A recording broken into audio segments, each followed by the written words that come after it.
please, ladies and gentlemen, any questions from the floor? Still, Helmut Asche from University of Leipzig. This is an intriguing pattern that emerges from the panel, in my view, because from some of your interventions, it seems that to reach more equitable growth, we would have to go through even more inequity. That is, when Manfred asked for liberalizing labor, land and power in India to remove these obstacles. When Andries says that actually labor, although he didn't say it explicitly but implicitly, that the power of the trade unions should be lowered in South Africa, in fact to make the labor market more flexible. And our Chinese friend told us how along the success in education, the flexibility in the labor and to an extent in the land market was key to the success. So then we get an intriguing picture, politically disturbing for me personally, that we have to do more liberal reform when the global debate that we reflected here over the last 2 days is already moving rather in the opposite direction of more structural policies and so on. So, Madam Moderator, I'm simply puzzled so that I was not even able to form a precise question. Okay, thank you. What is the kind of redistributive growth which you have seen in Brazil or in China? And we have seen India that they are doing growth, but at the same time, their inclusive growth is the mantra for the India. And they have got redistributive policies in place where they are making investments on agriculture. I don't know how much, but what is the stage of redistributive growth in Brazil and China and South Africa?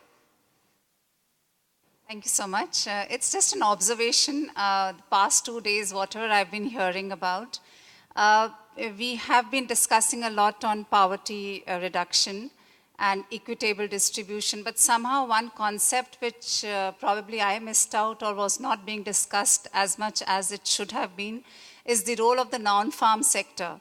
We've primarily been talking about dividing the manufacturing into, manufacturing industry, the agriculture and services. To my mind, if you talk about rural and urban, and within the rural sector, it is not just the agriculture one can focus, it's the rural non-farm employment. So automatically you could have a better equitable distribution. So just an observation that try to also focus on non-farm employment. Okay, thank you. We have seen the mantra in India of inclusive growth, and that inclusive growth means redistributive growth, where you are trying to identify the sectors from where you have made kind of profit and then redistribute to those sectors, for example, in agriculture or rural employment, National Rural Employment Guarantee Act. So there are some regulatory mechanisms in place that rural people, those who are otherwise unemployed during lean seasons, are going to get 100 days of employment. So this is one kind of redistributive policy in place where you're having growth at the same time redistributing it. In China, it could be land reforms. In South Africa, it could be land reforms. What are those redistributive policies in place in the government which we have seen, which we can learn from Brazil, China, and South Africa? Okay, thank you very much. I'll pass first of all to Minquan to respond. Yeah, the question is about what the policy support equitable growth. Well, I can only speak based on my understanding of China. Well, the land institution, the public land institution, I have already said that it simply meant that no farmer has to pay any share of his or her income to an absentee landlord, and that should immediately improve income distribution. And also, in fact, because land is well, every farmer has a piece of land, is entitled to a piece of land. He doesn't own it, but he is entitled to use of it. So even if farmers have migrated to urban places, they still have a piece of land at home. They are not uprooted.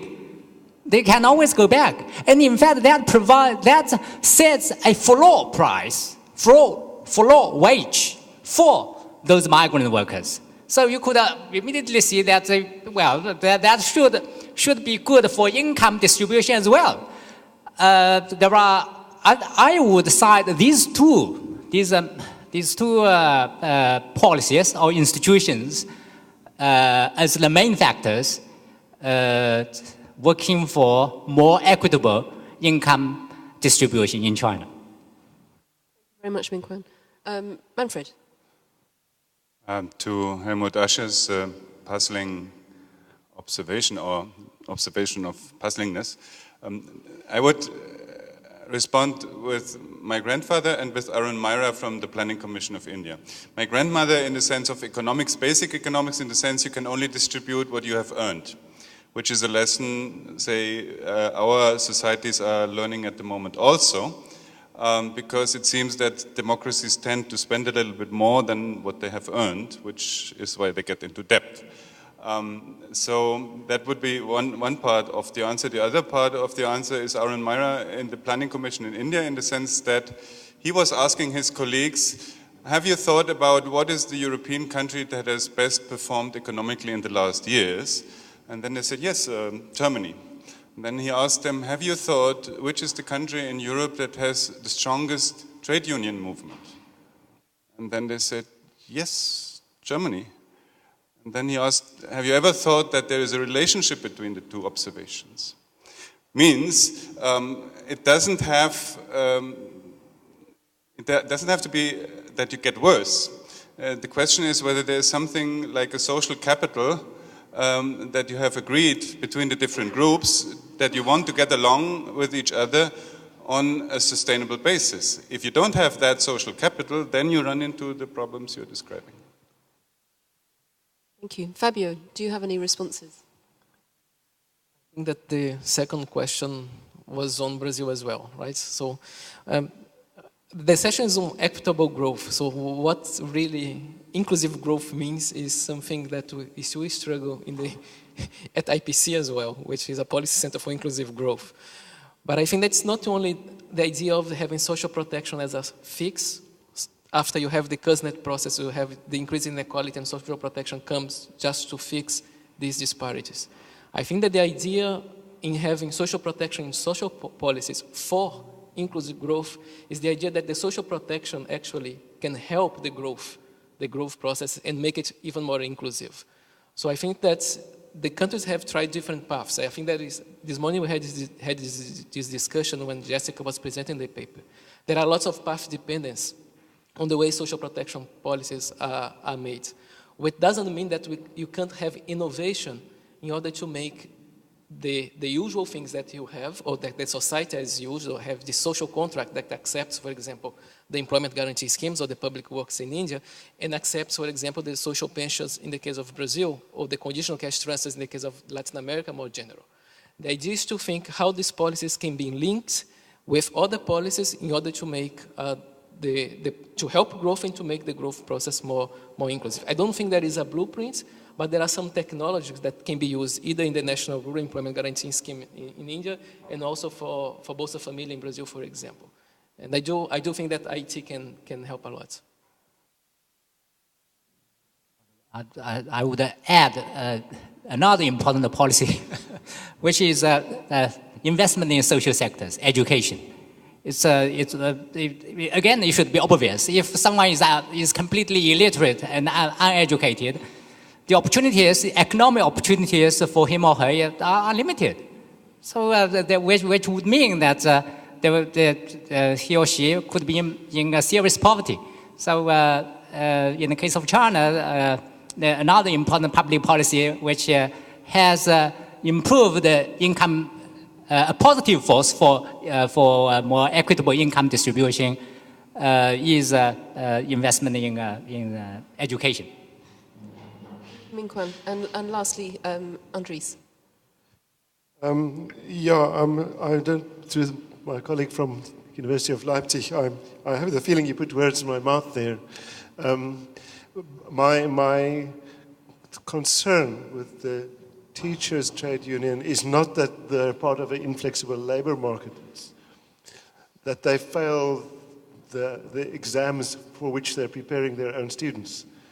So you've got a basic problem of quality, and the union is basically a way in which teachers entrench their students. So it's a very specific problem which is not general to the South African labor market. The issue about whether the labor market is too rigid and whether employment will increase if we free up the labor market is a very controversial one in South Africa, and much can be said on both sides. My own impression from the sector that I somewhat know in agriculture is I don't think that freeing up trade union laws and the labor market will create very many jobs, since it is being avoided and evaded in practice through the use of outsourcing, labor brokers, etc. anyway. So I think it is I think you may find in some sectors there are some small improvements, but I don't think you're going to solve the problem and have employment magically being taken up and the economy magically absorbing large numbers of workers because of the labor prices going down, etc. I think the question about non-farm employment and non-farm rural employment is a really interesting one. It's one of the paradoxes in South Africa that we have such high open unemployment and such a small informal sector.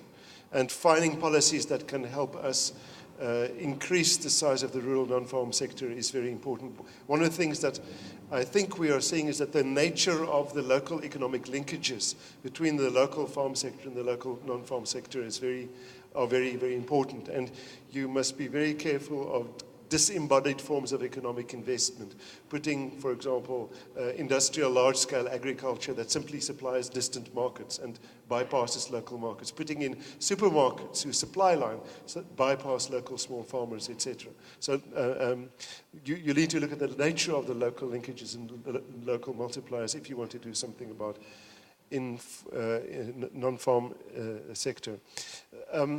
In South Africa, the question about how you can promote some kind of more inclusive, more labor-absorptive growth is a big quandary.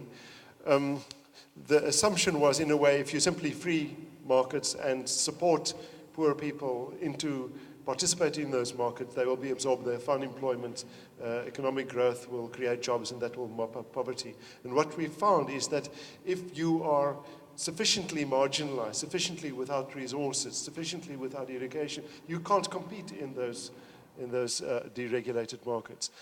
One of the things that's emerging as a strategy is using social agency to support economic agency. For example, we have a fairly innovative policy at the moment that's being pushed by our Department of Social Development, which is being rolled out in pilot forms, which is a community work program, in which, very much on the model of the employment guarantee scheme in India, communities are encouraged to self-organize. There's a certain number of guaranteed work days a year. Local youth and unemployed people work on schemes that the community decided on, and you can improve local infrastructure, improve local services, and create employment at the same time. But the core of that is first increasing social agency, first increasing local communities' capacity to self-organize. So those are some, at least on paper, some promising plans. We'll have to see whether they work in practice. Thank you, Andries. I was very much hoping to have more time for questions, but I think we have genuinely run out of time. We started a bit late, and we all have a dinner to get to. And I'm sure you're tired after a long day. So I'm going to bring the discussion to a close now.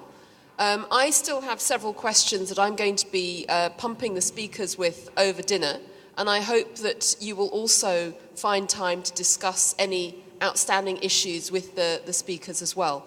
So I'm going to, first of all, thank all of the speakers very much for their interesting presentations. And then I'm going to hand over to Linda, who has some information about our dinner plans. Thank you, Linda.